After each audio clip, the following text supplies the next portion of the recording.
Então, Está-me a ouvir? estou a ouvir, estou a ouvir. Então, olá, João Santa Rita, boa tarde. Olá, Laura. Olá, Bárbara. Estamos aqui hoje. Bom, antes de mais, João, muito obrigada por ter aceito o convite para fazer parte deste projeto, que é, no fundo, são conversas, reflexões sobre o que é que poderá ser a cidade e a arquitetura depois desta pandemia. Então gostaria um pouco de fazer uma reflexão sobre o que é que estes momentos de confinamento, já estamos há mais de um mês em confinamento, agora estamos em processo de quase de mais abertura, mas o que é que podemos talvez tirar de positivo desta experiência de confinamento e por outro lado o que é que podemos detectar como fragilidade nas nossas cidades, que entendemos que agora não estavam preparadas para responder a esta pandemia, não é? E talvez também nenhuma cidade esteja preparada. Mas um pouco falar sobre isso, sobre a importância da cidade, que problemas é que agora saltaram e são evidentes de funcionamento da cidade e desta importância da relação da casa, não é? Do espaço privado de cada um com a cidade, não é? João. Bem. Olha, quer dizer, a primeira coisa, bom, para já agradecer aqui a oportunidade de estarmos aqui a conversar sobre este tema que nos apanhou todos muito desprevenidos, digamos assim. Ninguém contava com uma situação deste tipo, nem cá nem lá. Eu acho que talvez a questão para mim, mais relevante, ou aquela que talvez tenha acabado por nos remeter para uma situação mais anormal, foi de facto nos fechar em casa a todos, de alguma forma, não é? Aliás, nós sabemos que há conflitos em cidades e que se geram conflitos em cidades e mesmo assim chegam-nos, digamos, imagens de que as pessoas mesmo assim encontram-se, veem-se, mesmo em ambientes hostis para aí fora. Aqui não, aqui foi mesmo assim um recolhimento total, uma espécie de recolhimento de impedir de ver mães, de ver primos, de ver irmãos para aí fora, portanto cada um no seu canto, até com uma certa, digamos, agressividade desse ponto de vista, porque não é fácil abandonar os nossos pais e deixá-los sozinhos, para aí fora, está aqui uma situação. Mas isto, ao remeter-nos para casa, também nos faz, desde logo, pensar o que é o espaço da casa, que é uma coisa que tem, se calhar no mundo dos arquitetos, é uma coisa que se dá muita e que nós temos muita preocupação, porque faz parte de algo que fazemos e que pensamos, mas para alguns mortais, a casa por vezes nem sequer é o local onde eventualmente se conseguem sentir melhor, porque tem muito a ver com as condições que têm com isto tudo. E eu acho que este confinamento desde logo leva-nos a pensar nisso, não é? O que é que será de facto o dia-a-dia de muitos que de repente neste recolhimento não encontram as condições, nem têm condições para tudo aquilo que de repente foram empurrados, não é? Claro. Estudar com os filhos, capacidade, não capacidade, várias famílias a viver no mesmo espaço, por aí fora, e estamos a falar de cidades onde apesar de tudo não temos situações de profunda degradação, não é? Desse ponto de vista. E portanto, desde logo salta aquilo que é na cidade, talvez a falha continue a ser, e que em Lisboa está identificada há muito tempo, que é o problema da habitação. Não é? E por outro lado, vem também, desde logo, aquilo que deve ser, efetivamente, de novo a habitação. Não é? Para quem é que se faz habitação, como é que se faz habitação, como é que se consegue uma habitação digna, porque a habitação digna não é de facto só cumprir os mínimos, é muito mais do que isso. É a relação que tem com a cidade, e a relação que tem com as pessoas, e a relação que tem com os espaços. E portanto isso acho que é um ponto fundamental, porque de facto todos nós estamos numa espécie de cumprimento de uma pena que é de estar em casa, não é? E que isso de facto não é igual para todos. Não é igual para todos de forma alguma, nem naquilo que podem fazer no pouco que podem ir à rua, nem naquilo que podem fazer dentro de casa, não é? Pronto, é logo uma questão essencial. E Esse é tema, interessante. só aproveitar o que referiu sobre esse tema da habitação mínima, não é? Que isso é uma coisa muito, muito das cidades contemporâneas, ou pelo menos é uma experiência muito, que tem muito a ver com Lisboa, com estas políticas económicas, não é? Que é regir ou administrar a cidade segundo os interesses económicos e segundo os interesses das finanças, não é? Porque realmente os apartamentos do século XVIII e do século XIX, ou principalmente do século XIX, tinham áreas muito, tinham áreas grandes, muito de habitação, não é? De vivência do espaço, tinham todos os espaços, como o espaço de corredor, que era um espaço de transição entre o particular e o público, tinham as varandas, e de repente esses apartamentos que tinham umas áreas confortáveis, muito por conta desta estratégia, destes interesses económicos, foram separados em 3 apartamentos, ou seja, é uma área mínima de 40 metros quadrados, onde uma família vive, onde 4 pessoas vivem, não é? Isso realmente para nestes tempos de confinamento, eu imagino que seja muito difícil viver num espaço assim, não é? Mas aproveito também este tema da habitação mínima um pouco para falar da questão deste grande problema das cidades e em especial de Lisboa, que foi olhar para a cidade com uma preocupação com a economia, com as finanças e não com as pessoas, não é? O que é que acha que podia ter sido diferente, talvez, ou como poderia ter sido diferente, talvez mais intervenção do Estado, não sei, também um pouco aproveitar para colocarmos um olhar crítico para o que está a ser Sim, feito. sim, sim. É assim, isto é evidente que não é um fenómeno desgarrado, não é? É um fenómeno mais universal do que imaginamos. Lembro de ter estado há poucos meses em Paris e estava com jovens, filhos de uns amigos meus que estão lá a viver, e achei curioso que eles já não falavam em tipologias, né? Nós, quando começámos a nossa vida, falávamos que gostava de ter um T2 ou um T3 ou isto ou aquilo. Eles já não falam assim, não é? Falam, eu gostava de ter 20 ou 30 metros quadrados, ou gostava de ter 25 ou 35, porque o preço já é feito em função do metro quadrado. Portanto, eles sabem que vivem no centro de Paris, se quiserem viver mesmo no centro, aquilo é X euros por X metros quadrados, é o que eu tenho 15 metros quadrados. Pronto. E, portanto, há aqui de facto uma viragem de página muito, muito dura quanto a mim, porque a cidade sempre viveu das pessoas, nem vive de outra maneira, não é? Quer dizer, aliás, porque é que nós sentimos que a cidade está morta ou parece morta é porque não tem pessoas, quer dizer, essa é a Não grande faz questão, não é? sentido, não é? A cidade deixa de Ela, fazer sentido sempre. exatamente, porque mesmo em algumas culturas em que nós não acedemos, digamos, ao lado mais privado da cidade, e se pensarmos nos povos, sobretudo do mundo árabe e do mundo do Norte de África para aí fora, em que, digamos, nós temos um pouco de uma herança disso na nossa costela árabe, enquanto portugueses, em que a privacidade é outra, não é? Mas há o mundo do comércio e do negócio, que é milenário e que está, digamos, na raiz de muitas das cidades, que é uma coisa de uma enorme, digamos, riqueza do ponto de vista das relações e do ponto de vista da intensidade, não é? É uma coisa que percorre as cidades todas e que existe em todo lado.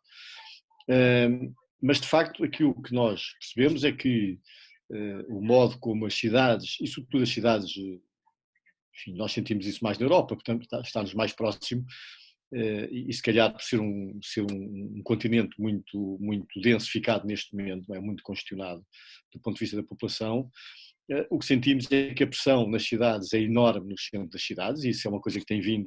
Lisboa talvez tenha sido das últimas cidades onde isso aconteceu, de facto, e em que, digamos, é evidente que as políticas que vão sendo seguidas, muito direcionadas para aquilo que vai acontecendo e para aquilo que vai criando alguma rentabilidade, seja ela qual for, seja daquilo que depois pode vir para o setor público, seja daquilo que o próprio setor privado pode gerar, tem digamos, estas armadilhas, não é? Claro. É que são depois muito pouco moldáveis a determinadas situações, não é? Porque é fácil lidar com uma cidade em que, apesar de tudo, tem situações pontuais onde as coisas estão viradas para uma determinada filosofia. É muito difícil quando toda a cidade está quase, neste momento, todo o centro da cidade está assim, não é? E, portanto, rapidamente ficam problemas muito, muito grandes por resolver, não é? Por outro lado, esta questão, evidentemente, só pode ser contrariada, isso não tem dúvida nenhuma, com o investimento público grande, porque é o único que pode contrariar isso, não é? A maioria das cidades, e sobretudo no caso português, muito do património está nos municípios. E são os únicos que têm, digamos, a capacidade de contrariar isso, não é? Porque são os únicos que podem lançar no mercado, como aconteceu durante muitos anos, não é? O Estado ter essa capacidade. Nós hoje em dia olhamos para os olivais e é uma coisa que está integrada na cidade, por exemplo.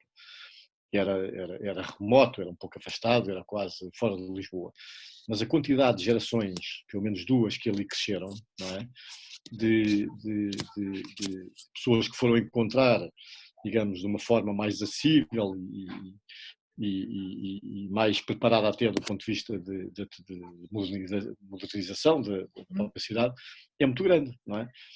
E eu acho que isso só pode ser, então, numa cidade como Lisboa, que ainda é uma cidade envelhecida para todos os efeitos. Nós não temos muitas bolsas em que isso se sente na cidade de Lisboa. Lisboa tem áreas que estão, digamos, profundamente tratadas, mas tem muitas áreas que estão muito degradadas, não é? Portanto, mesmo eu moro nas Avenidas Novas, mesmo nas Avenidas Novas ainda há muitos edifícios que se vêem que estão profundamente degradados, não é? Nem tudo está a brilhar nem tratado, não é? E toda essa digamos, investimento público era fundamental, não é? E eu acho que infelizmente Portugal tem tido desde há muitos anos, digamos, um problema que eu acho que é estrutural, que é um problema de vocação, não é? Que é de encontrar a sua própria vocação, no sentido de encontrar a sua própria defesa para diversos momentos, não é? Primeiro era um país muito virado para a agricultura e com isso, enfim, deu no que deu, porque era baseado numa agricultura de um determinado tipo e de uma forma de desenvolver a agricultura de uma determinada maneira. Depois quis ser industrial, nunca conseguiu. Depois quis ser um país de serviços, dificilmente conseguiu. Agora parece que tinha descoberto a sua, digamos... A ação era o turismo e... Turismo, que era o turismo, pronto. Mas também não conseguiu, porque se calhar também não é integralmente turismo, não é? Claro. Mas mesmo os países que são integralmente turismo, é uma coisa muito vulnerável, porque para ser uma vocação turística tem que ter não sei quantas coisas que são quase dadas como garantia, não é?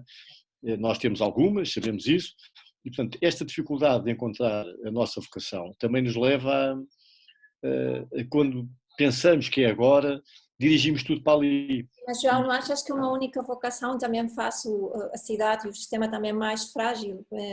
Faz, claramente. Mais robusto quando existe uma mistura, não? Tipo, até se vamos olhar para o vírus e a própria evolução, a evolução das espécies, uma espécie mais robusta, quanto mais misturada e mais resistência tem a situações limites, e a cidade também tem, e o país, mas as cidades têm de ter também resistência a situações limites. Então, uma cidade especializada é uma cidade mais débil, como se está a ver agora em Lisboa, o centro da cidade, se criar avenidas novas, não se sente tanto, mas quando uma pessoa vai ao Chiado ou vai a Rua Alto à noite, nestes dias, nestas semanas, não há luzes nas janelas.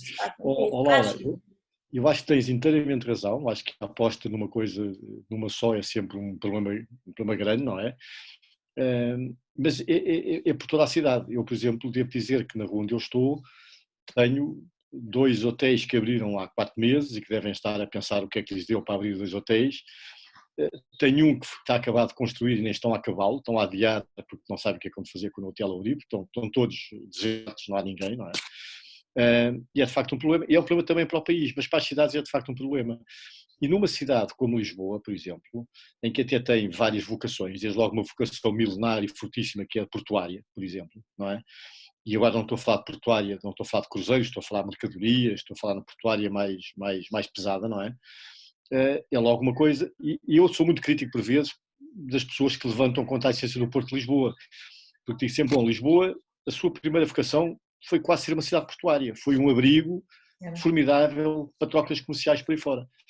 Portanto, é difícil imaginar, é como Roterdão, é difícil imaginar que Roterdão não seja sempre um grande porto, não é? Ou Hamburgo, não é? Está na construção daquelas cidades. Estava a falar... Na parte de Hamburgo ficamos, na parte portuária. Está bem. Pronto, parte do titular, estava a dizer que, de facto, isso que tu referias, de haver um equilíbrio na cidade, não é? Porque são de facto muitos os layers que constituem uma cidade. Aliás, há aqui um aspecto importantíssimo que é, por exemplo, uma cidade como Lisboa, que é o que é, e sobretudo é uma realidade muito portuguesa, se calhar, que é o que é que vai ser destes microcomércio de Lisboa, não é? Que já era, em alguns casos, um microcomércio muito débil, já muito afastado de muitas realidades, porque é um comércio que tinha vindo a sobreviver, não é? Como é que ele se vai recompor, por exemplo, não é? E que é uma teia muito grande, que é uma teia que estabelece relações pessoais, familiares, sociais, por aí fora, não é? E do qual faz parte a cidade, digamos, vive disso tudo, não Vive é? disso, não É, é? Dessa complexidade que vai exatamente. movimento às ruas, não é? Que Sim. numa situação de crise, realmente, ter o comércio de rua ajuda, não te obriga a deslocar-te a grandes centros, espaços comerciais que acabam por ser também fechados, não é? O próprio governo não permite que estejam abertos, não? Mas aquele comércio desapareceu e também não há esse suporte, não há essa ajuda por trás, não? Desapareceu. É. Lisboa tem neste momento uma coisa que é boa e que eu pensei que ia ser crítica, por exemplo, e que não sucedeu, que estabilizou, por exemplo, do ponto de vista da segurança. Não é? Porque, por pequeno que seja este momento, 2 meses, pode ser pouco para uns, pode ser muitíssimo para outros e dramático para alguns. Não é? Mas, felizmente, do ponto de vista da segurança, este esforço que tem sido feito no país, de ter um país relativamente seguro do ponto de vista da vida das pessoas e da vida das cidades, eu acho que foi importante. Não é?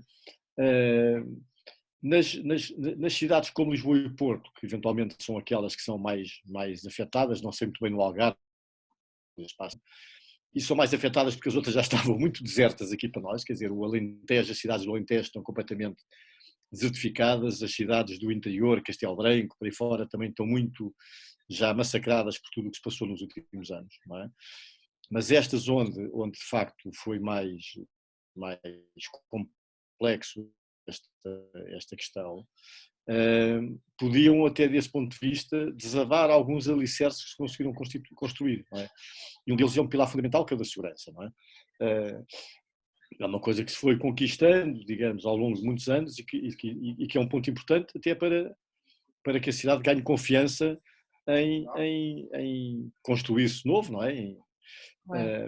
Agora, eu acho que Lisboa tem a sorte de ter sido uma cidade que foi muito modificada recentemente, ou seja, preparou-se, de algum modo, para algumas coisas, atenção, e as coisas que eu refiro foi sobretudo o espaço público, não é? É sobretudo aquilo em que a cidade se modificou bastante. E agora não me refiro se é do ponto de vista das opções, de desenho melhor ou pior, não, quer dizer, o espaço público ganhou outra dimensão na cidade. Não é? O que é que isso pode ajudar a alavancar algumas coisas de novo é um papel que esse espaço pode ter, não é? Porque no fundo esse é o motor para muita coisa, não é? O arranjo, por exemplo, da Avenida da República alavancou quase todo o lado do poente da Avenida da República se tivesse modernizado rapidamente, não é? Bem sei que, infelizmente, muito direcionado, ou quase exclusivamente direcionado para o turismo. Pronto, é o tal problema que está aqui, não é? Mas se essa for, portanto, muito pensado sempre com o público exterior. Mas se depois Diga lá, Bárbara. Se a intenção for organizar ou reformar para o turismo, mas depois também resultar para as pessoas, for uma coisa positiva para as pessoas que moram ali, já não é tão mal, não é? Claro. Não é tão mal. Aliás, sim. só aqui dar uma nota, que eu vou dizê-la com cuidado, porque pode ser muito mal entendida, está bem? E eu não gosto nada daquelas frases das coisas más trazem sempre coisas positivas, nada disso. As coisas más são más e ponto. Depois nós é que temos um esforço enorme para fazer qualquer coisa a seguir.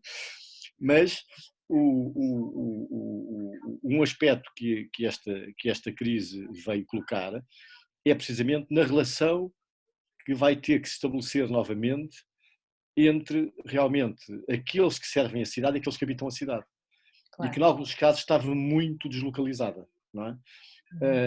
E portanto isso é um aspecto que é importante, porque no fundo aqueles que cá ficaram, aqueles que cá estão são os que cá vivem, não é? e que são aqueles que vão conseguir, de alguma forma, alimentar tudo aquilo que vai ficar e que vai precisar muito da nossa ajuda, não é? Da ajuda de todos, para se reconstruir. Porque não se fecham as portas e no dia a seguir temos outra vez 3 milhões de turistas por dia ou não sei o quê, não é? Nada disso vai acontecer tão depressa, não é? E, portanto, vai haver aqui um momento importante da cidade funcionar consigo mesma, não é? Agora, no caso de Lisboa, quer dizer, onde eu nunca reagi muito à presença de muitos turistas, nada disso, em cidade de Lisboa, porque sinto sempre Lisboa, de facto, como uma cidade muito cosmopolita. Aliás, aquilo que nos queixámos durante muitos anos era precisamente a cidade estar excessivamente, digamos, isolada e afastada de tudo, até um pouco mercê da sua condição de fim de Europa, não é?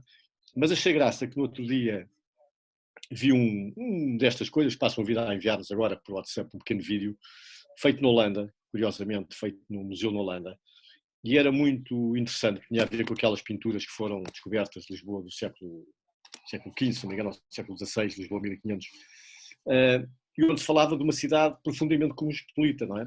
De facto, das primeiras cidades onde digamos, o cruzamento e o encontro de povos diversíssimos fazia um pouco parte desta cidade, não é? Portanto, eu acho que isso está na gênese de Lisboa, não é? Agora, também está na gênese, de facto, conseguirmos ter uma cidade equilibrada do ponto de vista de quem habita, de quem trabalha e de quem visita, não é? Porque é esse o equilíbrio, no fundo, que é fundamental. É isso. Diga, Bárbara. Eu acho que essa talvez seja assim a reflexão que nos está a inquietar um pouco a todos, que é como é que vai ser, ou como é que deveria ser esta cidade que é boa para todos, não é? E começando talvez pensando no espaço público, como referiu, como é que devia ser o espaço público, como é que deviam ser desenhadas as praças, ou como é que vai ser este espaço de socialização, porque a sensação é que o modo como nos vamos socializar parece que vai ser diferente, pelo menos num primeiro momento, não é? Uma socialização distante, não é? Estamos ali, mas estamos na praça, mas não podemos estar juntos um dos outros, não é?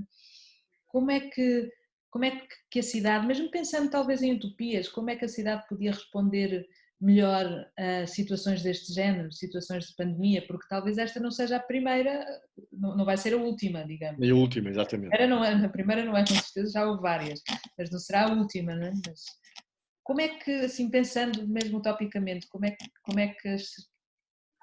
vai ser o nosso espaço de socialização, ou como é que devia ser? O que é que acha? Ou que alterações no espaço atual poderiam surgir para adaptarmos-nos a estas situações de crise, não é? Isso. E se essas alterações são para ficar ou...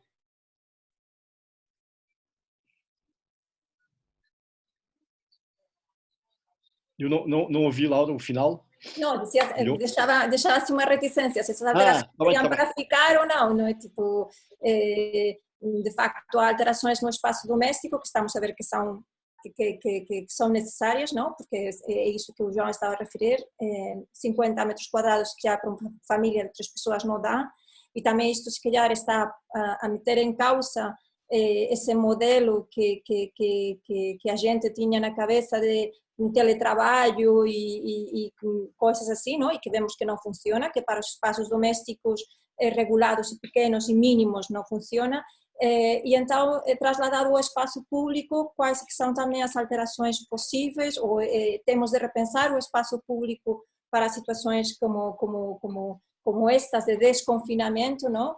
Vamos obviamente a vivemos o espaço público já de uma maneira diferente, porque quando saímos à rua quase que vamos afastando, as pessoas se afastam de nós e nós nos afastamos dela, portanto o espaço público já não é assim um espaço tão de relação, quase que parece um espaço para fugir, não estamos, entre aspas, as pessoas não se sentem tão seguras no espaço público, e pronto, se essas alterações vão ficar, o desenho do espaço público vai ser alterado, um bocado assim deixo a solta. Sim, olha, é assim, eu referi aqui várias coisas. Olha, uma delas, por exemplo, que de repente a sociedade ficou muito encantada é o teletrabalho. Eu não fico nada encantado, fico profundamente desolado, porque acho que o teletrabalho é precisamente o oposto à construção da sociedade, é isolar as pessoas, é tirá-las cada um para cada canto.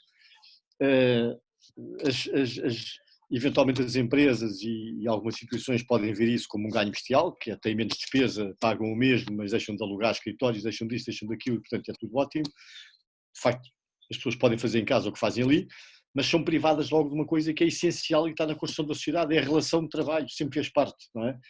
Fosse trabalho no campo, fosse trabalho na fábrica, é aí que se estabeleciam as relações sociais, as relações até às vezes familiares, os casamentos, as amizades, o que fosse, não é? Portanto, é a destruição disso, é tirar cada um para o seu mundo e já não nos importamos com nada, não é? Portanto, eu não me encanta nada, nem embarco nada em teletrabalho. Acho ótimo para se tiver que ficar em casa, poder ficar em casa a trabalhar, perfeito, ou de repente apetece-me 5 dias não sei onde e posso levar o trabalho comigo, ótimo. Mas como filosofia é desmembrar, é um pouco, então para isso também desmembra tudo, desmembra-se as famílias, desmembra-se tudo, cada um pode estar em seu canto, vemos por vídeos de vez em quando e a coisa está perfeita porque nos encontramos nos ecrãs e é perfeito, estás a ver? E portanto acho que algo que me faz muita confusão é precisamente esse encantar, porque afinal o teletrabalho é uma coisa excepcional, porque não sei, acho que devia ser profundamente, digamos, contrariado, e cabe-nos a nós, possivelmente, defender isso, não é? Como uma destruição de parte da sociedade. O espaço público, eu acho que, eu tenho dificuldade em imaginar o espaço da maneira que ele é. Eu acredito é que ele se adapta àquilo que vai sendo, não é? Ou seja, o Praça do Comércio. Sim, Cortou. não se ouvia bem. Praça do Comércio. Já foi um jardim cheio de, já não me lembro se eram pinheiros que existiam ao longo de todo o Terreiro do Paço. Já foi um parque de estacionamento durante não sei quantos anos, 15 anos, 20 anos, já nem sei, era um profundo parque de estacionamento. Já foi um terreiro meio abandonado, quer dizer, ele vai, à medida que o tempo o vai passando sobre ele, vai encontrar que lá está agora não será a última. Quer dizer, quase garantidamente. Espera, cortou. Daqui a 3 décadas, 4 décadas, alguém. Porque tem essa resistência, não é? Quer dizer, está constituído de uma forma tão sólida, não é? Que nos permite ir adaptando, não é? Ou seja, imaginando que nós, e o imaginar é sempre difícil, normalmente estampamos sempre que vamos imaginar que as coisas são de maneira diferente, como se provou agora há 2 meses atrás, todos íamos no rumo e de repente a coisa inverteu totalmente. Mas imaginamos que isto era uma coisa muito mais duradoura do que se imagina, de facto é violento nas relações, porque o que nós vemos é que o espaço público, que é uma coisa agregadora, neste momento é uma coisa que nos empurra para fora uns dos outros, não é? Os miúdos já não atravessamos a rua para nos cumprimentar, dizemos adeus à distância, fazemos umas graçolas, como quem diz, temos medo um do outro, para aí fora, e assim fica, não é? Portanto, tudo aquilo que o espaço público foi durante séculos e milénios, não é? Que era agregador, seja para o que for, seja para uma crucificação, seja para uma manifestação, o espaço era o ponto onde as pessoas se encontravam, não é? Neste momento, é daquilo que as pessoas têm receio, não é? Claro, e era o que dava sentido às cidades. Pelo menos por agora, não é? Mas, como Bárbara? É que está-se a ouvir mal, desculpe, João, interrompi-o. Era o que dava sentido às cidades, não é? Exatamente. A cidade é um espaço para socializar e tudo o que esse poder socializar nos oferece, não é? A troca, conhecer pessoas. No outro dia um amigo meu perguntava-me, então quantas pessoas é que tu já conheceste durante o fim do confinamento? Ninguém, claro. Não se conhecem pessoas novas, não é? Exatamente. Esse conhecimento, essa troca, essas novas relações existem no espaço público, na cidade, nas praças, nos cafés, nos restaurantes. Nós temos. Sem isso deixa de fazer. Claro, nós ainda para mais gozamos particularmente de cidades que são relativamente amáveis, não é? Uhum. Porque eu visitei, lembro de ter estado em cidades com 30 e poucos graus negativos, por exemplo, no norte da Europa. E de facto, quer dizer, ninguém anda propriamente a socializar na rua com 35 graus negativos. Mas socializa nos cafés, calma. Claro. Portanto, Na rua não está na praça, mas está no café ou está não sei onde e desloca-se ali pontualmente. É uma cidade deserta, são cidades de facto mais desertas durante alguns períodos do ano. Lembro de uma vez ter estado, por exemplo, em Minneapolis, em pleno janeiro, e Minneapolis tem no centro da cidade 2 camadas de cidade. Tem a cidade, digamos, de verão e a cidade de inverno. A cidade de verão, que são as ruas, a cidade de inverno, que são galerias que atravessam os edifícios todos ao nível do primeiro piso, e portanto eu nem vou à rua, é tão frio que eu ando de edifício para edifício, não é? E, por contraponto, o Dubai é um pouco assim também, é uma cidade fantasma, onde só se anda de carro, porque há períodos do ano em que tem de 45 graus até 60, ninguém anda na rua porque é incomportável do ponto de vista de estar e do bem-estar, não se consegue, não é? Portanto, são cidades, de facto, são feitas, são já construídas com outro tipo de relações, não é? Mas mesmo assim, o espaço público é remetido para outros espaços, não é? Para os centros comerciais, para as grandes galerias, para aí fora, não é? Portanto, eu imagino que que o nosso espaço, não é, das cidades, tem essa capacidade de resistência, não é, e de se transformar em função daquilo que é a sua da sua própria natureza, não é? As ruas serão sempre ruas, as praças serão sempre praças, por aí fora. Podem ser mais desencantadas daquilo que é a relação entre as pessoas, pode ser muito mais ténue e mais distante, não é? Claro. E, portanto, muito do lado mais humano que as construiu esteja a perder, não é? Não sabemos por quanto tempo, se é por mês, se é por 2 meses, se é por 3 meses. Acredito que fiquem marcas e que as pessoas vão ter receios durante algum tempo, não é? E, portanto, isso marque sobretudo a relação entre gerações e algumas, quer dizer, nós nem damos por isso, mas por exemplo, uma das camadas ou dos cidadãos que são mais afetados por isso são os mendigos, porque neste momento ninguém quer ver um mendigo ao lado nem por nada, não é? Quer dizer, vê um mendigo e foge, quer dizer, não... E portanto, isto, deste ponto de vista do espaço, não é?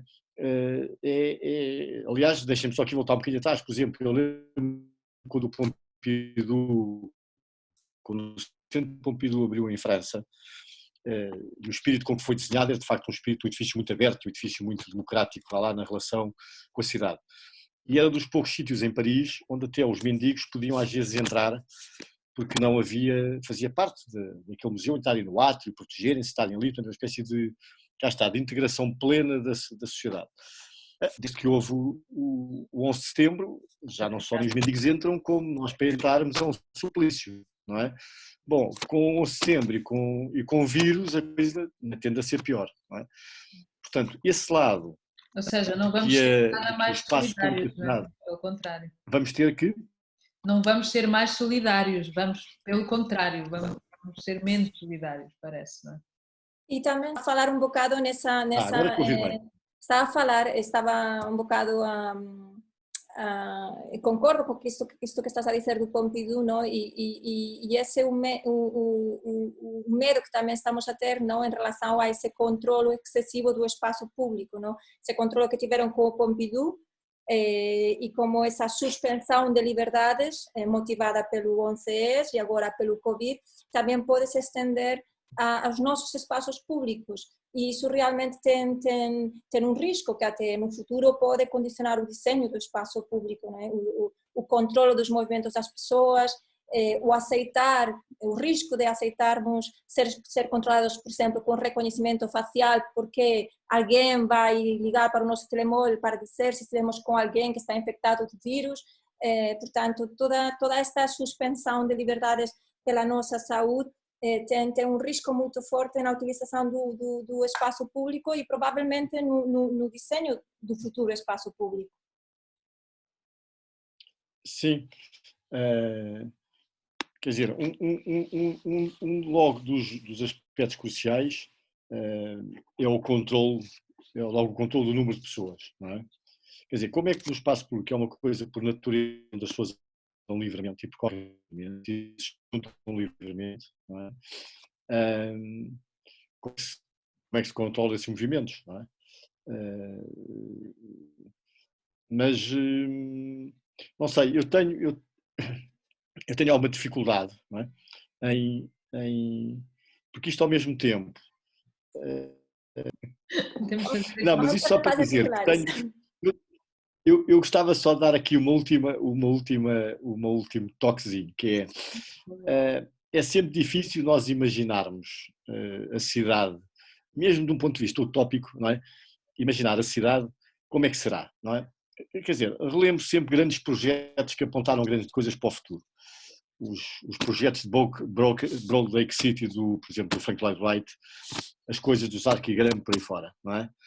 São coisas que estão muito distantes do que a realidade veio a ser, por exemplo. É um bocado como aquela história que nós às vezes contamos, que é nós somos contemporâneos do Blade Runner, que falava de um tempo que ia acontecer, num tempo pelo qual nós já passámos e está tão distante daquilo tudo. É engraçado, muito próximo de umas coisas, muito distante de outras, não é? mas também incrivelmente próximo de outras.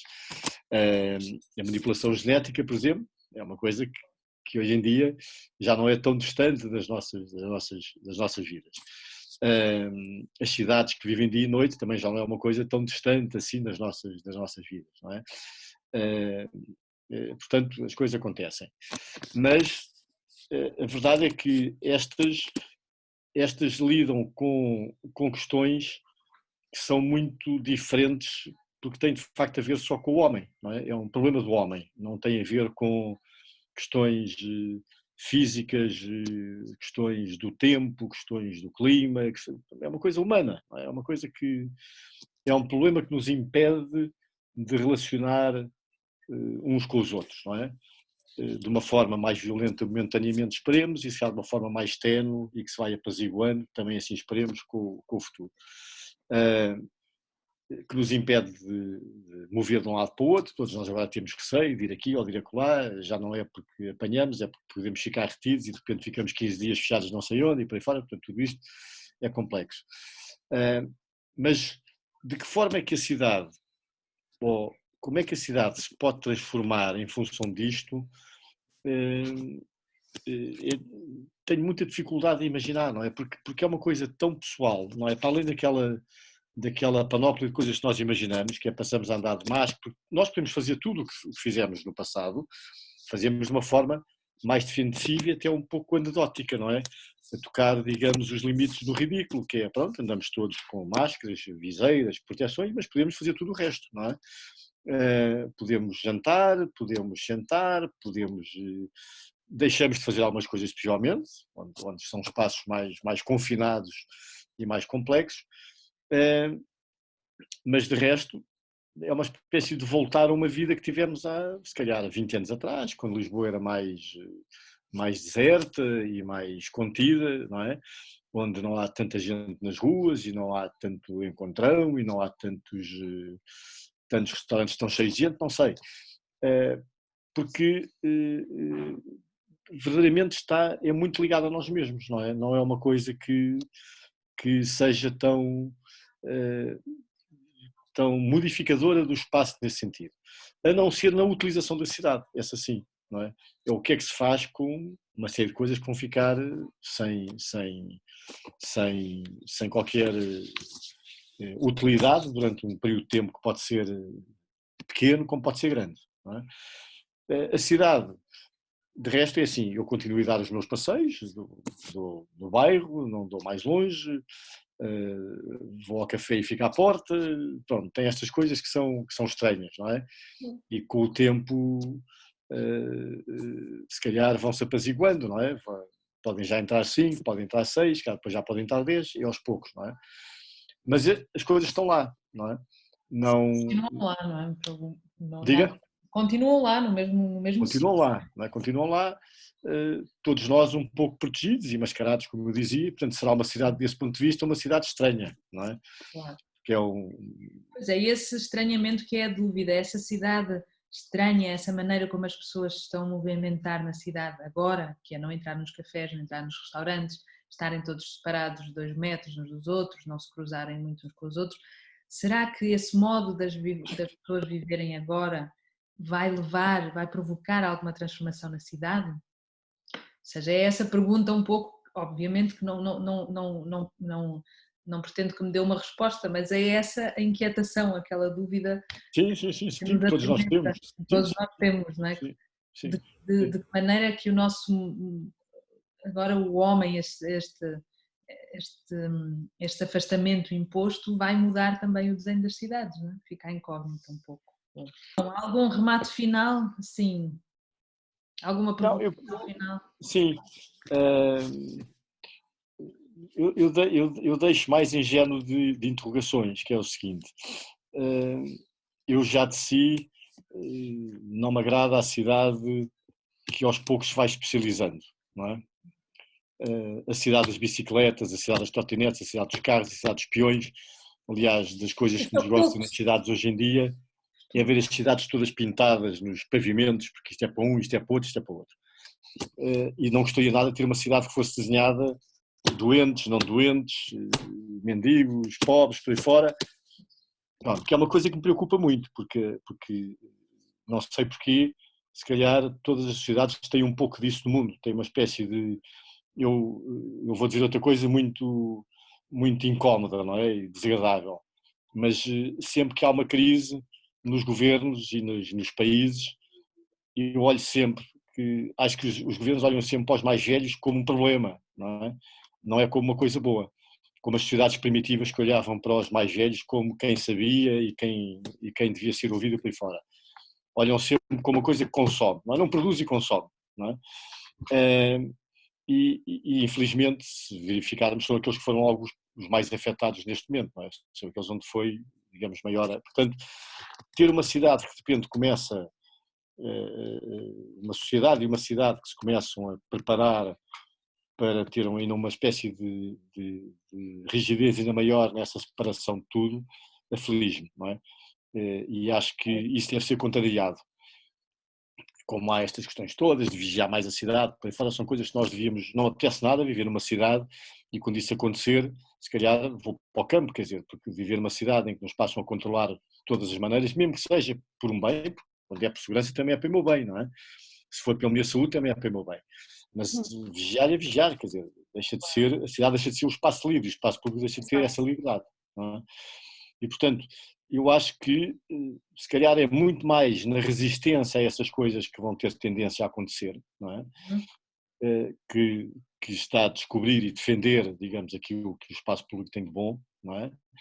Mesmo com limitações, mas que tem de bom, porque tudo o resto que me assusta é a invenção de mais questões que ainda segreguem mais, digamos, as pessoas que vivem na cidade, não é? Porque é o percurso sempre mais fácil de defender, por um lado, porque é sempre em nome do bem de todos, não é? Como digamos, é também, digamos, o menos, é o que está mais à mão, é o menos dispendioso até de algum ponto de vista, não é? Controlar a bem de todos, não é? Trocar a liberdade pelo medo de ser contagiado, não é? Esse é o grande problema. E o espaço público é a última coisa onde as pessoas podem de facto estar com alguma liberdade, tirando, digamos, o foro da sua privacidade da casa, não é? E, portanto, preservar os aspectos que o espaço tem, não é?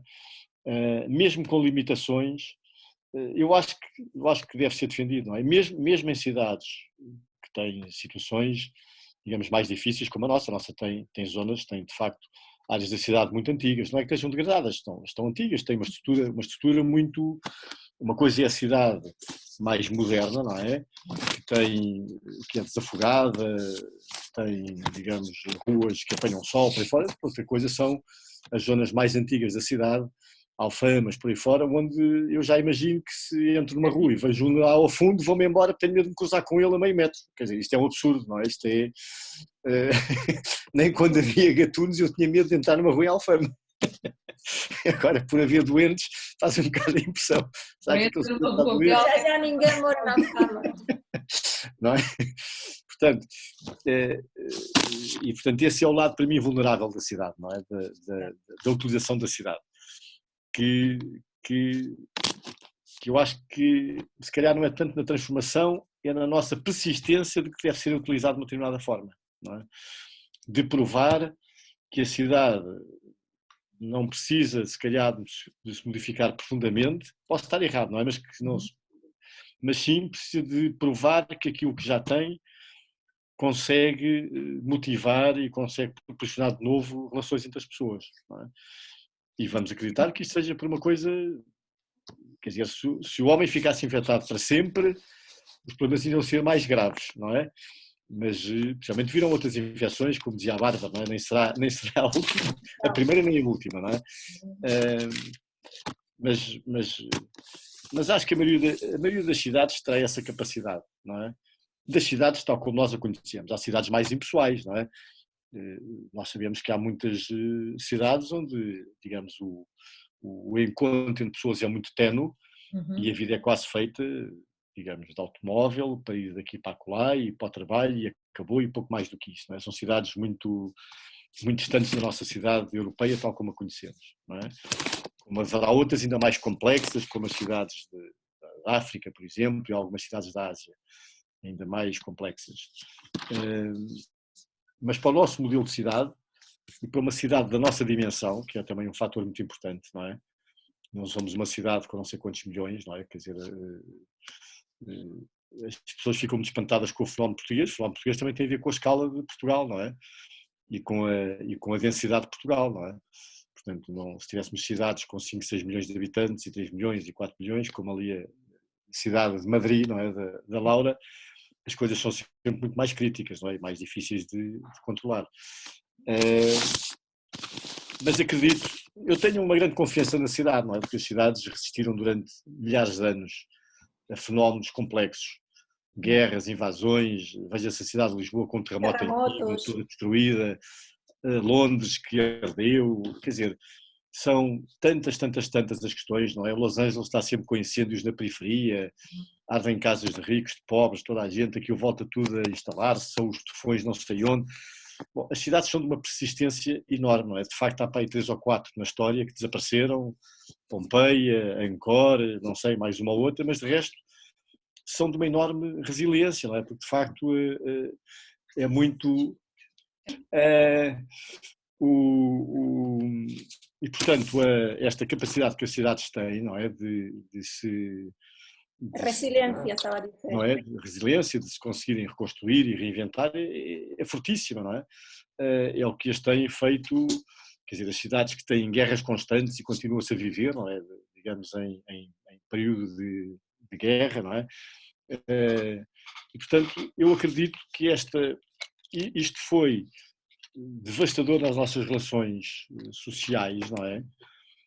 Não foi devastador fisicamente, do ponto de vista da destruição das coisas, não é? Portanto, está lá tudo. Está mais fraco, está mais pobre, estão questões mais digamos, próximas da sua falência, mas estão lá, não é? E, portanto, vai ser, eu acho que vai ser, até pode vir a ser, não é? Por via dessa espécie de reencontro, pode ser até mais revelador ou potenciador de novas relações entre as pessoas, não é? Eu, por exemplo, dou um exemplo. Esta questão aproximou mais as pessoas do bairro, por exemplo, onde eu vivo, do que, se calhar, relações. Eu moro aqui há 12 anos e, se calhar, nunca tinha dirigido palavra a uns ou outros, ou tinha ido a alguns sítios que fui forçado a ir por via disto, não é? E, portanto, acaba por também fortalecer, as pessoas têm uma espécie de pretexto para falar, então, não sei o quê, já sabe e tal, não? E, portanto, isto tudo potencia um bocadinho isso, não é? E a cidade, eu acho que se os passos que a cidade tem forem de facto consistentes e fortes, eles serão sempre, digamos, capazes de se transformar noutras coisas e capazes de resistir, não é? O problema são, de facto, cidades que são muito fracas do ponto de vista da sua estrutura, não é? Que não é o caso da maioria das cidades europeias, não é? São cidades relativamente coesas e já muito com aquela maturidade que têm as pessoas de idade, não é? Que tem resistência, não é? Quando nós vemos aqueles veteranos de guerra que apareceram no outro dia, um inglês veterano de guerra com 102 anos, não, eu estou aqui para ajudar e venho aqui porque venho aqui recolher fundos, e, mas o senhor tem 102 anos, não, eu já resisti muito a 2 guerras, não sei o que, ninguém me proíbe e tal, e o senhor sozinho tinha conseguido reunir 60 milhões de euros para uma instituição qualquer, assim, de um dia para o outro, não é? E eu acho que as cidades têm essa capacidade, não é? De irem permanecendo, não é? E eu acho que este caso particular tem isso, que é a cidade ficou cá. As pessoas estão afetadas e os espaços estão desabitados, não é? Mas de alguma forma estão lá, não é? Não estão destruídos, não estão... Não morreram, não é? Estão lá. Não morreram ainda, correm o risco de morrer se ficarem sem pessoas, não é? Sim, sim. Mas enfim, e cá em É verdade. são... Ou seja, eles não, eu diria que eles não desaparecem, não é? Morrem de facto, como diz a Bárbara, porque a alma deles, digamos, é a presença das pessoas. Claro. Não é? Foram feitos para isso, não tem outro motivo desde que foram fundados, senão isso, para as pessoas se encontrarem. Não é? E portanto, se não estiverem, de facto são quase obsoletos. Não é? Não faz sentido. Não é? Faz sentido. Bom, João, muito boa a conversa. Nós ficávamos aqui horas e horas, nós já não falamos com ele. Não tenho dúvida. Eu acho que o João está a desenhar ou desenhou, enquanto estávamos a falar. Não. Não? Eu ouvi assim. Eu estava a ouvir assim. Olha, mas sabe que há... desenho. Isto já é fora da conversa, mas das coisas, por exemplo, mais marcantes e dramáticas que há, por exemplo, da guerra, Segunda Grande Guerra, é o que se passou, por exemplo, em cidades como Stalingrado e como Berlim durante a guerra, não é? Foram 2 cidades profundas, e Dresden, por exemplo, foram profundas cidades muito destruídas. Eu tenho um amigo que é um professor alemão de História da Arquitetura, hoje em dia já com 80 e tal anos, que nasceu uns meses antes do acabar da Segunda Grande Guerra. E nasceu numa daquelas cidades alemãs que foram todas devastadas, portanto não ficou nada. E a forma como ele conta, e contou várias vezes, como é que a cidade se reconstruiu e como é que as pessoas se protegeram, é incrível, não é? Porque é de uma... E, por exemplo, as pessoas saíram da cidade, naturalmente, refugiaram-se nos campos, nas florestas, onde estavam protegidas das bombas, por aí fora, e depois, imediatamente, por exemplo, se agruparam por profissões, não é? Dizer, bom, onde é que estão os padeiros? Os padeiros têm que nos arranjar pão e têm que fazer pão seja como for, eles sabem fazer pão, façam do que encontrarem, cascalho de árvore, o que for, tal. Onde é que estão os não sei quê? Onde é que estão os carpinteiros? Estes fazem, pronto. Portanto, há esta capacidade incrível que a cidade tem, não é? Mas eu dizia que das imagens, por exemplo, mais dramáticas que há de Berlim, não só da destruição, é claro, mas depois do pós-guerra, e o pós-guerra é logo o início, é logo 10 dias depois, 5 dias depois, por exemplo, é a forma como as pessoas se organizaram para poderem sobreviver, não é? Por exemplo, os banhos públicos, em que iam para praças enormes e tomavam todos banho, uns ao lado dos outros, não havia, quer dizer, a nudez já nem era um problema, o problema era sobreviver, não é? E, portanto, isso comportava tudo, não é? E são, de facto, imagens dramáticas desses banhos, por exemplo, públicos, não é? Que se passavam nas praças, por aí fora. E, de facto, até disso, o espaço público é incrivelmente agregador, não é? Porque era o sítio onde as pessoas podiam estar juntas, conviver com as suas desgraças igualmente, reconstruir-se igualmente, não é? Não, digamos, o espaço privado é mais da conspiração, não é? Pois, mas isso, eu falava com a minha avó, que tem 99 anos, e viveu a Guerra Civil Espanhola. Sim, sim. E ela realmente vivia perto da catedral, onde eles refugiaram-se contra as bombas, em Segovia. E eu perguntava, então, avó, mas como é que é? Tu já passaste uma guerra, já isto não é nada para ti? E ela dizia, não, isto é pior, porque então tínhamos a capacidade de nos encontrarmos, claro, estarmos juntos. Isso agora não, agora estou sozinha, ninguém me visita, ninguém vem, estamos juntos. E não é substituível, não é? Mesmo esta conversa que está estamos juntos, mas não estamos juntos. Porque repara, a conspiração é uma coisa de câmara, não é? Conspira-se na antecâmara do rei, conspira-se no pequeno recanto do jardim, conspirava-se contra as ditaduras em casa dos amigos, numa casa, por aí fora. Não se conspirava no espaço público, não se organizavam coisas no espaço público, era tudo preso, não é? Portanto, a conspiração é uma coisa de facto muito de câmara e de vários espaços. Depois organiza-se no espaço público. Mas de facto a reorganização é uma coisa do espaço público, não é? Pode ser pensada na coisa, mas é no espaço público que as pessoas se reencontram, aparecem, se juntam. Aliás, é aquilo que motiva que as pessoas também estejam desejosas de sair, é isso, é voltar a organizarem-se, é? Voltar a organizar a vida, e a vida é de facto no convívio uns com os outros. Mas enfim, temos aqui temas interessantes para refletir. Acabamos aqui tempo. João, muito obrigada, foi muito boa a conversa. Sim, senhor. Já agora só um apontamento. O facto de fazer aqueles desenhos de cidades onde não há pessoas não quer dizer que eu desejo que elas não tenham pessoas. Tu estás a desenhar o confinamento. Eu dei comigo a pensar, será que eu ando a desenhar cidades Covid há algum tempo? Senhor. Obrigada. Muito bem. Laura, um grande beijinho. Bárbara, Um grande beijo, sim. Beijinho.